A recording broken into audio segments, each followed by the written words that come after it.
I'm Kanika. I'm an entrepreneur and a mom of 3, twins plus 1. I'm passionate about all things lifestyle, organizing, and mindful parenting.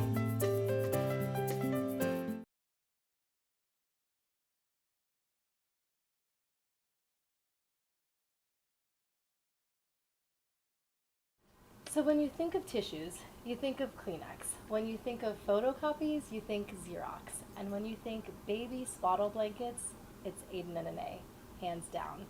These companies have dominated the market share and have essentially become synonymous with the products that they provide.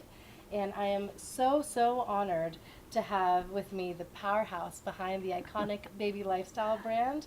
She's a serial entrepreneur, author, wife, mother to 4 daughters, and thought leader, Raegan Moya-Jones. Thank you for having me. Thank you. So for my viewers and listeners out there, I'd like to share how I met Raegan.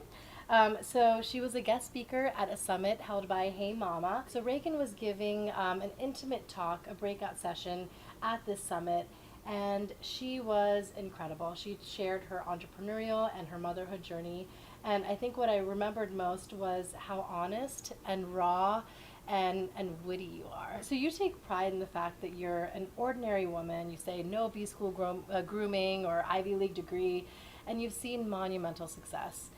So many women can identify with your story, and we find you to be an inspiration. So you started your career in sales. You had this disparaging boss, and you found this newfound passion in your side hustle. Tell us about that. After I was sort of done gallivanting around Europe and having that fun, I came back to Australia and fell into sales, which is I worked for a pharmaceutical company, Swaddle, the hair care company, did lots of different things in sales. And then when I moved to New York in 1997, I didn't have a visa, and a friend of mine got me a job in a conference company, actually selling sponsorship on conferences, and they sponsored my visa, and that was how I ended up being able to work legally in the States. Yeah.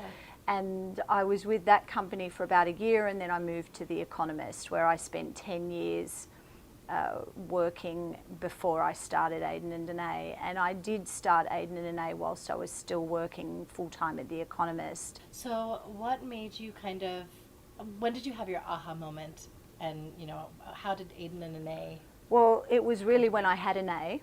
Okay. Because I went looking for these muslin blankets that were very common back home in Australia, and I was genuinely shocked that they didn't exist here. Not only did they not exist here, no one had ever heard of them, no one understood what I was talking about. Right. So I ended up getting my sister to send me the Australian version so that I had them when I had Anais, and then once I started to use them with Anais, I realised how indispensable they were, and I thought, how can every Aussie have this wrong? And I'm sure if I introduced it to American parents, they would feel the same way, and that was really how it all got started. Wow. So, becoming a new parent, we have sleepless nights as it is. That's something you sign up for. But you had this business on the side. So did you just kind of run on an empty tank? How did you do it? I really did. I slept no more than 4 hours a night for a couple of years, wow, which I don't recommend. But I did that consciously because I didn't want to leave my day job, because the money that I was making at my day job was important to my family. Right. And I also didn't want to put stress on a startup business, in that I didn't want to be desperately trying to be able to get money out of it. I wanted to be able to put all the money that we made back into the business for as long as possible. And so I think it was the fact that it was a conscious decision on my part to choose sleep deprivation over any kind of financial pressure, both for my family and the business, that I just didn't really complain about it. Wow. It was really hard. I don't recommend it, but it was a conscious choice on my part, so I just kind of got on with it. My goodness, that's really inspiring. And what about the team that you created at Aden and Anais? I feel like you surround yourself with really good people, reliable people. How do you advise a woman who's got entrepreneurial aspirations to do that? the qualities that I looked for in people, especially in the early stages of Aden and Anais, were they had to be smart. Right. They didn't necessarily have to be skilled in a specific area. Actually, for the most part, excuse me, for the most part, the first sort of dozen employees wore multiple hats. They weren't really specialised in anything. They just did what needed to be done. Yeah. They had to have a really good work ethic. They had to have a sense of humour. Okay, great. And they had to have humility. Yes. So I looked for more human traits than I did business and professional successes and experience. And I really do attribute the incredible growth and success of Aden and Anais in no small part to the fact that they were the type of people that I brought in very early on to build the business with me. Dr. Harvey Karp came out with a book called The Happiest Baby on the Block, and he has the 5 S's, but swaddling is number 1. It's essentially simulating the womb for the baby. And thanks to Raegan, who's come up with Aden and Anais, she's helping babies sleep better, which is helping parents sleep better.